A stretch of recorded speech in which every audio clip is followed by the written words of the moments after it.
O filfilia le Matua mai le tusi o le whengaing tuai. Tusi al perfeto Isaia I lom tau poe 5:3 a le whai upoe 5. A ua manua o ia ona o tatou solitulafono. Ua momomo o ia ona o tatou amio leaga. O le aoa'iga filemu ai tatou sa I ona luga lea. Ona whalavalava foi ua malolo ai tatou. O le tusi sa whaitawina mai le whengainga tuai. O le perfetanga lea a le perfeta o Isaia I puapua ngā o le Mesia. O puapua ngā o lo mōri mauina e le au apostolo I mea na tutupu I le vaiaso le nei. Ma o lo mōri mauina uma e mātaio, ma mareko, ma luka, ma Ioane. Ia le whātu mauina o le perfetanga lea Isaia. Ma o leana tātou whaitawina mai le whengainga whau le mōri maua mareko o lo au mai ai. I lana mōri mau e tusa ma le whaasa tauro ina o Iesu, ma popo ngā o Iesu. Te iau o lava ilona maliu. O wha mautu ai a le perfetanga lea le perfeta o Isaia. Vaiaso neo lo ta ua le vaiaso pa ia. Holy Week.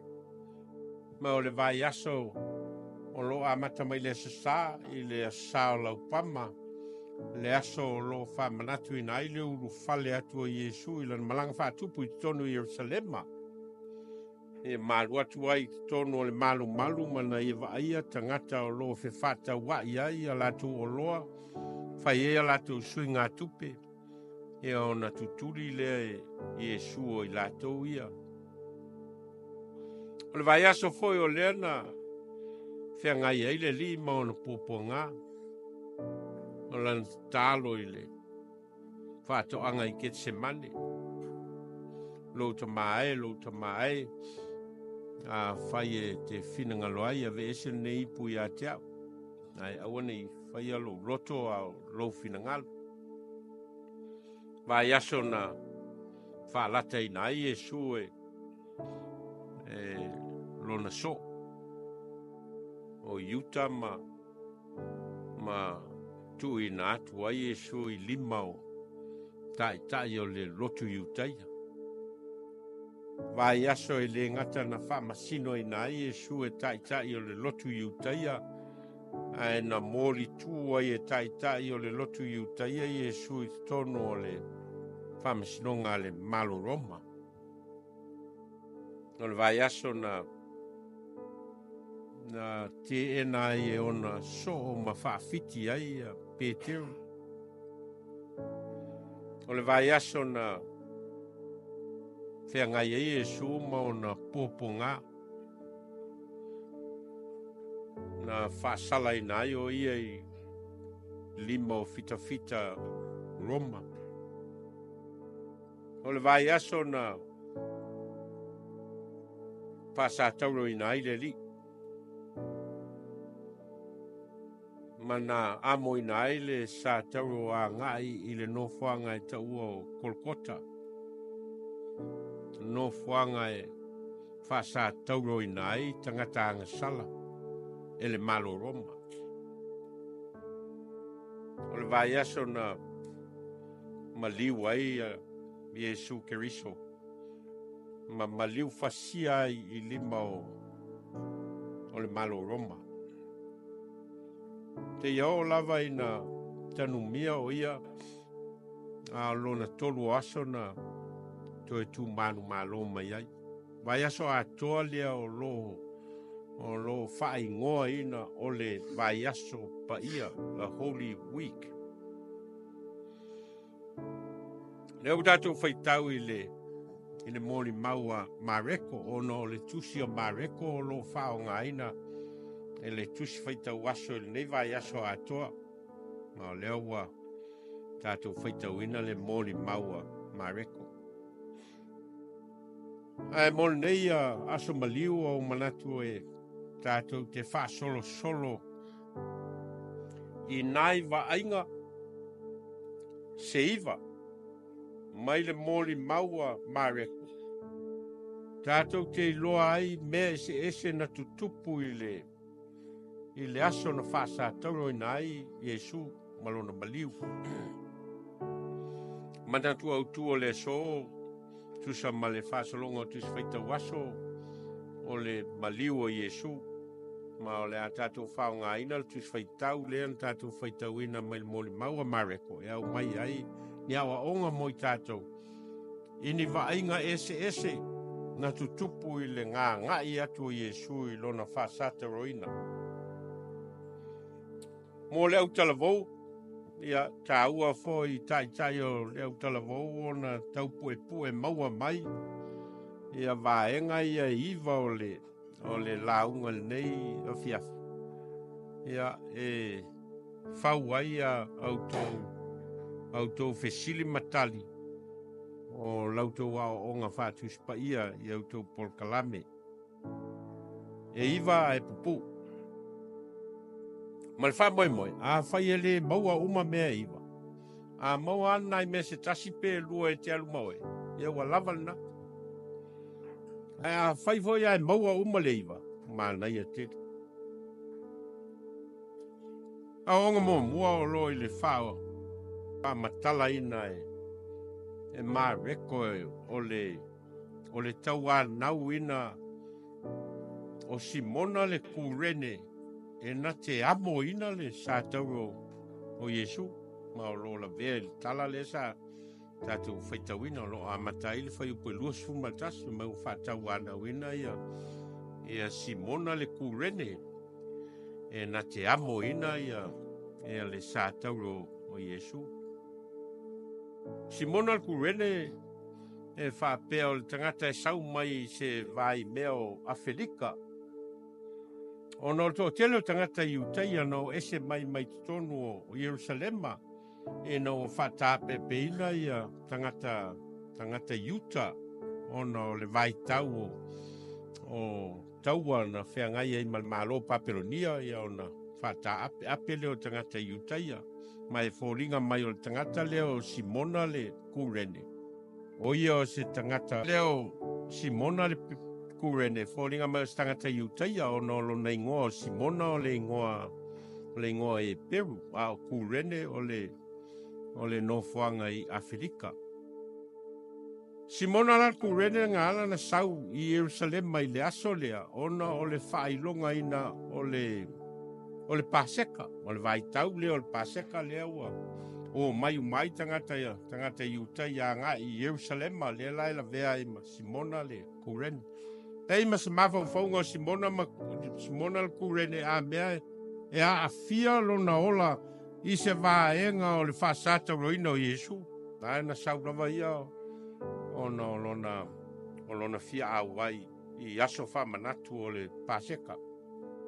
A lea lau moli mau ia.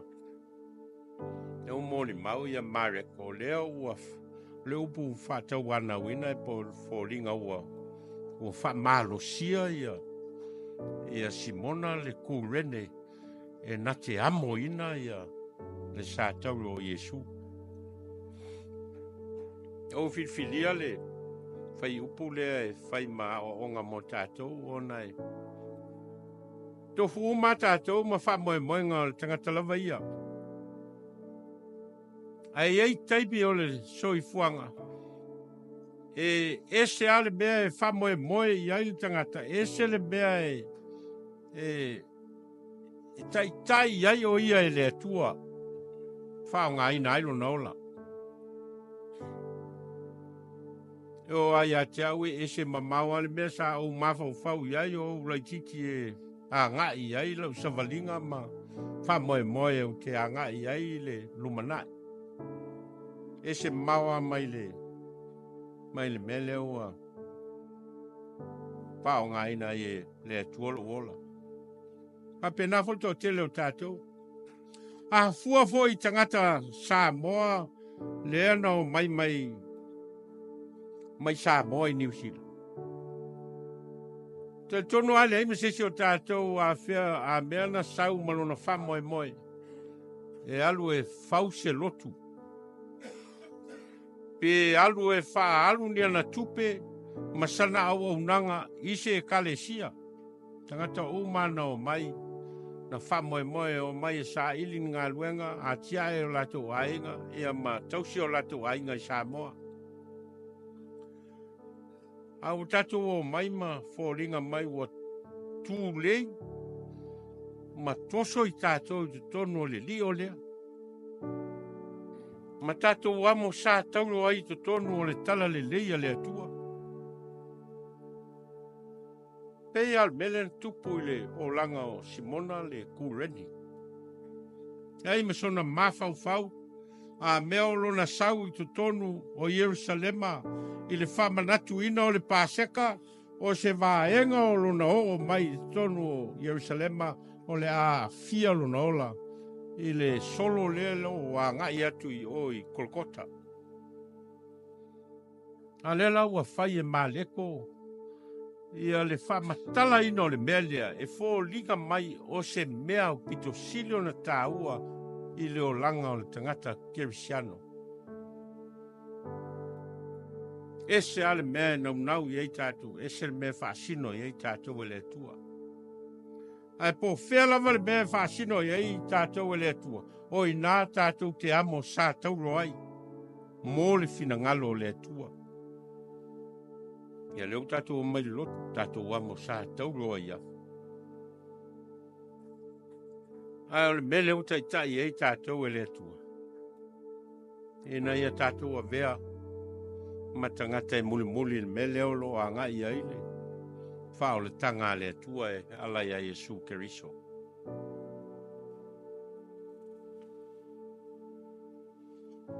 Mawhau whangalona lua o lo i tono le vaenga o le tala lea. O le tā ua e maleko o le no fuanga leo wa ngai ai a le venga o Iesu e whasa tauro ai. Ma o lo tā ua e mareko whai mai o Kolkota. A whamatala ina o le upo. O Kolkota e whapea e tua atu o le ai. Mai fōlinga mai o sea enga maua lunga atonu e pe o le tatu wa ai atu i atu maunga ia le no fuanga le tau o Kolkota. Mai o ona fōlinga e pe o fōlinga o Seulpo. Fōlinga o le maupo e pu e lea ma lea enga lea. A lea la ua ave tangata Roma. Ia whaasalanga o tangata solitulafono. E ave i lunga o lea enga lea ma le whaasimaunga lea. Ma le whamoe moe. Wa lava ia whaasatauronga e whai lunga o. Ia i loa uma e le ai, mai loa uma e tangata, le mea lai tupu i lunga i o. A wao lo tu maua lunga. Tu salava pete le fia alu iai o le mea lai whai ai, i le whaasalanga o tangata son tu la fono. Ai loa uma tu ai lalo le mea lai tupu i lunga i o. O le no fuanga o le tau whaafefe, ma le tau whaamatau. Tusa malvaia tangata Roma, o le whaalinga lea, o le malo Roma, maana tu la fono, e le mawhai o na te ena estas, a whai e te ena estas, o lona iunga o le whaasa tauroina i lunga o Kolkota. A lea lau whaamatala mai e mareko, ia fōlinga ia. Ma au mai ai, o i tonu lea, na whaasatauro ai, Iesu. Me o le whaua mareko o lo tau a mai, o le tau whaamatau, ma le tau whaafefe o le nofuanga o le urupo, ma le oti o le tangata, o i nā tonu lava, na whai ai e Iesu, le suinga o le oti, i le malamalama o lona toi soi fua manu malo. O i tonu lava o lo whaalia ai le alofa tu noa o le atua e ave ese ai le tau whaamatau o le oti. Ma le angasala. au mai ai le taulanga o le tongi ola e ala ia Iesu Keriso lo nalo. Mawa whaunga lona tolu o le whaasa tauro ina o Iesu whaatasi mai whao mea. Mai olo ta ua fo i Isaia ia le whaopunga lea. Ua whasiotia o ia whaatasi ma e pango tata. Nea lao lo whamatala fo i maleko. Ma o leo ua whamautu mai e mareko le moli mau whaperfeta lea Isaia e winga i le whaasatauro ina o Iesu. Whaatasi ma tangatang sal ma e pango tata. Ma lo au mai ai e mareko se awa onga. E o lava i leoti. O lo militino pea Iesu. Manuti mea whaatasi Iesu ma tangatang sala. O lava i lunga o le sātauro. A o lai lava e militino whaatasi Iesu. Manuti mea whaatasi Iesu ma tangatang sala. Ole whi au lea mareko o lo tau mo moli mai mo tatou. E le alu ese mai Iesu. E o lava i lona maliu. Po lea lava le tua inga anga sala ai tanga. O lo iai lava whaatasi maleari. E nuti mea ma militino whaatasi le li mai tatou po lea lava le maua lalo o le anga sala e o ieli tangata. Mawhawhonga lona wha. O le whai ina e tangata sa mai moa o Iesu. Ia male patauemu o tai o lotu i tei o lo manino leile whamatala ina le mareko o tangata ua. O lo mai moa ma wawa ai atu li ai o lato unu. Ma ua mata atu le meo lo tupu. Ma ua whatauemu ma mui ia Iesu. Ole mori maulea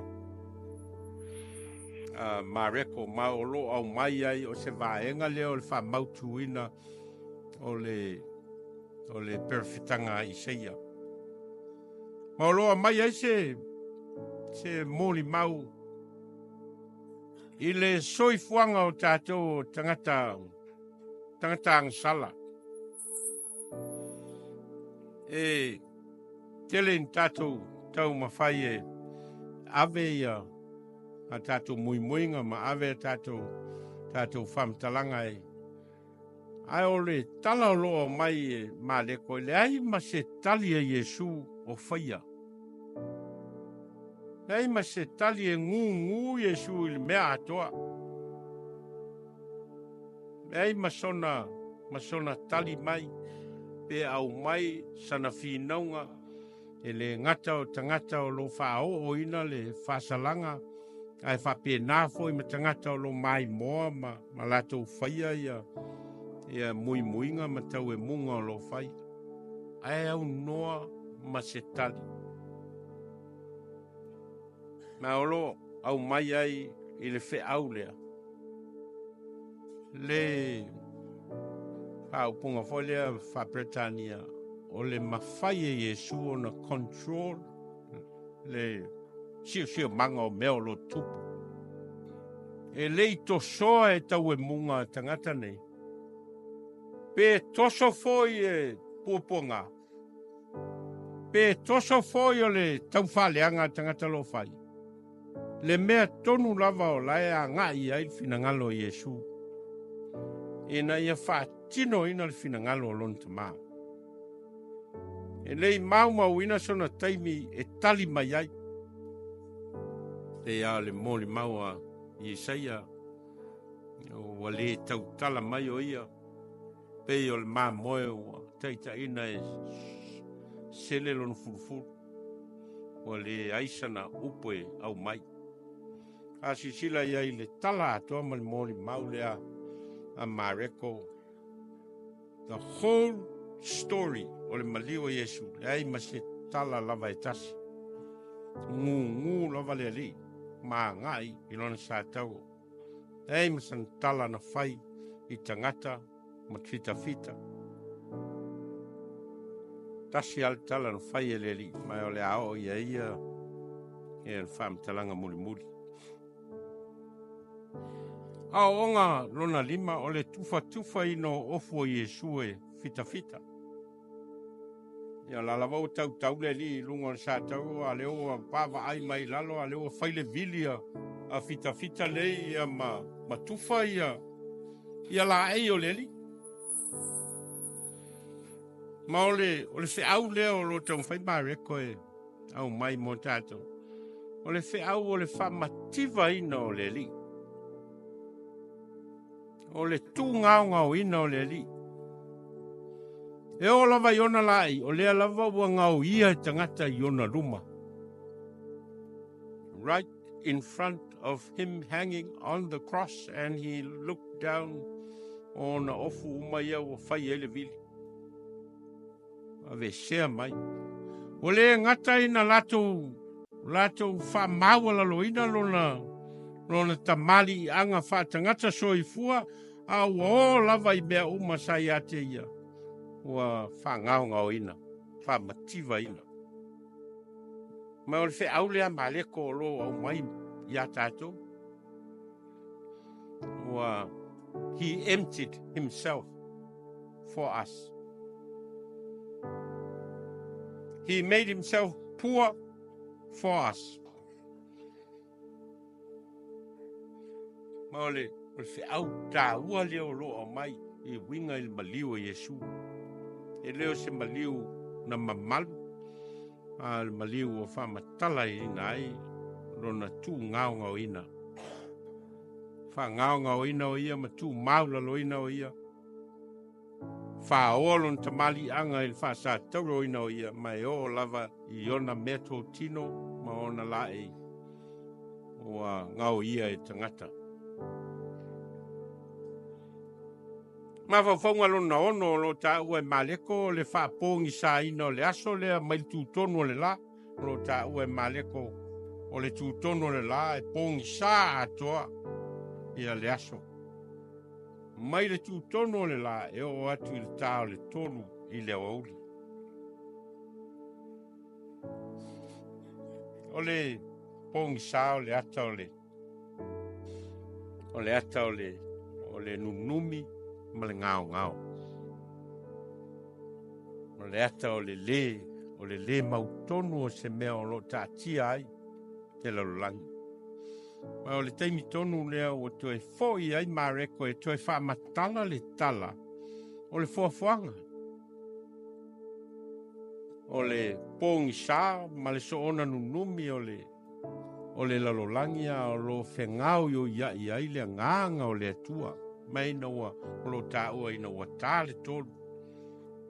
Ona whetalai leo le li. E whoringa mai o le ata leo lo au mai e mareko.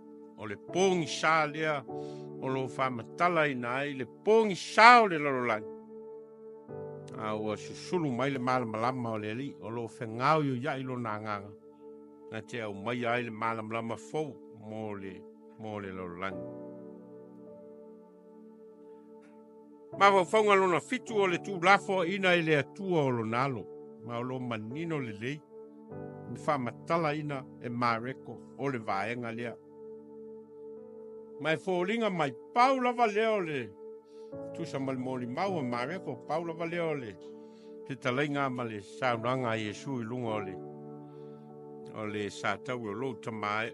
Lo atuai. Se ale mea ue tūlafo I mai e iau. Lo atuai se ale mea o e tu la fo I mai iau. O ringa lea o le ai o se mea na toe tau fia e le atua e whaatino ailo na alofa tu noa I le alolangi anga sala.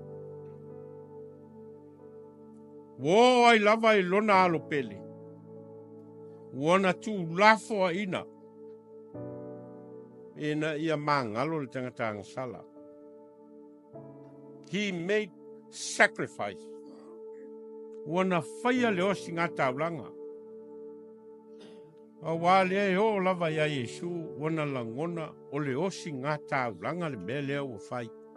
I lona soifua. Lo o tuwae. Lo o tuwae.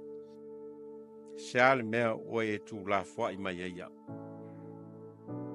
Mea o le whalinga lea o le moni maua Ioane fo lea ua whapea lava o nā lofa mai o le tua i le lololangi ua ia au mai eilo nā tali e tō tas ina ia le whanos se tasi e whatutua i a te ia.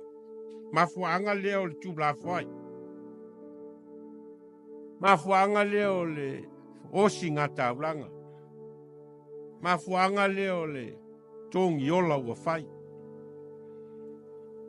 Ina ia le mau ina se olo i tatou. Mawhawhonga lona valu o lo tā ua e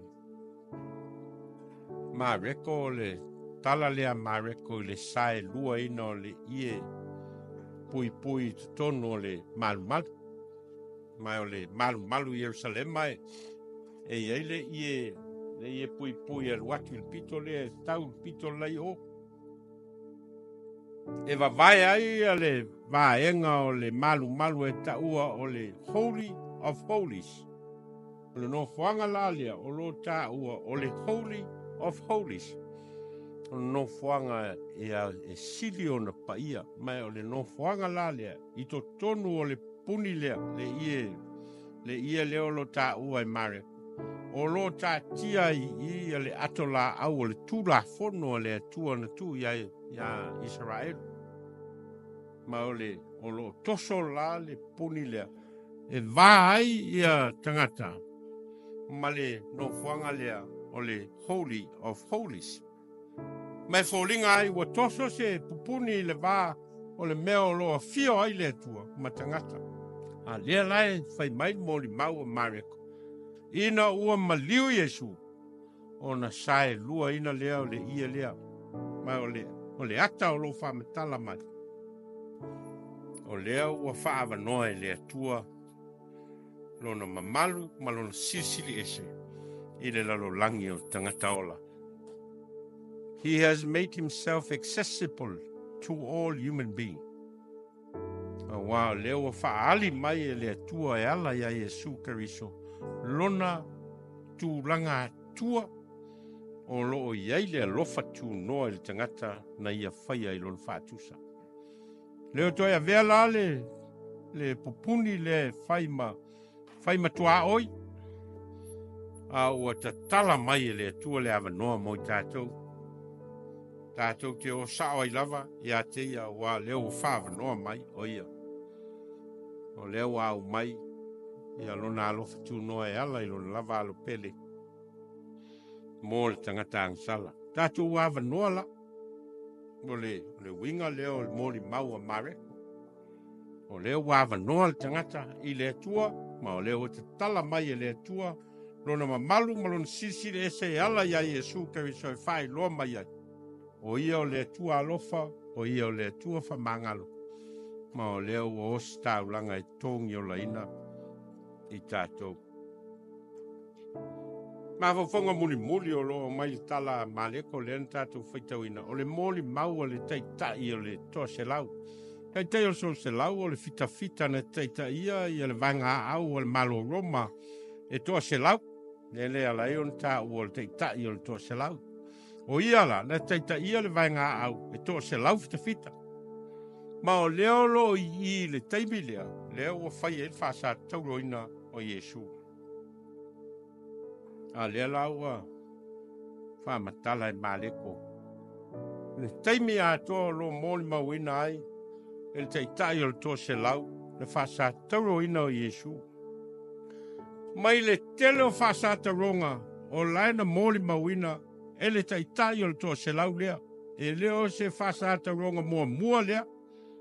Wa fai wa vea mtaitai o to se la no winga la wa leva la na wa nanga fa fita wa la yo no o lunga taitai a le la wa no moli mawina e al whaasa tauro ina o Iesu. Leo whamatala mai e maleko, whai mai o le moli mau, ale taitai o le toa se laulea, e moni o le alo, o le atua, le nei tangata. Leo whamatala ina e maleko po a, mea i o vai ale taitai o le toa se lau. Ia Iesu, le teimi o le whaasa tauro ina o Iesu, e leo ta ua e maleko. Paule mea o lo ta ua e maleko. I le taimi o le whaasatauro ina o Iesu, na i loa ai le tangata ese. Tau leo le taitai o le tō se lau e le tangata iutaia, a le tangata Roma. O le mea sa le i loa e tangata iutaia, le afio mai o le alo o le atua, ma moli mau sa whaatino ina Iesu i loa ai o ia o le alo o le atua, ai le ai mas tangata iutaia na lato tadia. A leo mata le taitai o le toa se lau o le tangata ese, o le tangata Roma. A leo wana iloa, whailan tau tinonga, e moni o le alo o le atua. Truly, he is the Son of God. Ma o le whiau atoa lea o lo tau mwhaia ma leko e whamatala mai. O le mea sa te ena e tangata iutaia ma la tau whasa toro ina ai Iesu. A lea la wa o mori mawina le tangata ese e moni a o le alo o le atua. Mai po a lava fōringa. O a fōi mea na i loa i le vaai al taitai o le toa se lau. O le mea mauti noa. O mea i o na vaia. E le mawhai ai on toi ave sea mai lano mōli mau wha tangata whātua tua. O le alo lea o le atua. E o whai atu e le paule o se whasata ronga o mōli mau ina le taitai o le toa se lau. He has seen so many people die on the cross. Ai o le aso lea, matua ese lava lana vaai. Na ia i loa, fōlinga o le alo le atua. Mōni maulea mātai o mareko leo tātou whaitauina i le neitau sanga wha Aso Maliu. Ma ua filfilia ai, e ni mōli mau mani whamatalanga o ni waainga. E tusa mali mōli mau a mareko, e mai e ai tātou. E le nao se maliu ua whasatau. Ai o maliu ua ostaulanga mana whaial tongi ola moi tātou. Aisha, wao ia o le alo le atua. Moni aile, perfetanga al perfeto Isaia o manu'a o ia. Ono tātou solitulafono o momomo o ia. Ono tātou amio leanga. O le aoa'iga e filemu ai tātou sai ona luga lea. Ona whalava lava foi o malolo ai tātou. A tātou anga i atu whamlatuina o le Aso Maliu. Ia vea mamanoa tātou te tō Manatu ai pea po le ale winga mo oe. Ai po le ale winga mo au. Ai po le ale fina ngalo le atua mo oe. Malo soifua whatangata whatuatua. A le ale Vailaau a Iesu keriso mo oe ma. E na ia tātou whaia lona fina ngalo. Teo tātou tālu. Mātou whalongolongo ao e whetalai mai moi mātou.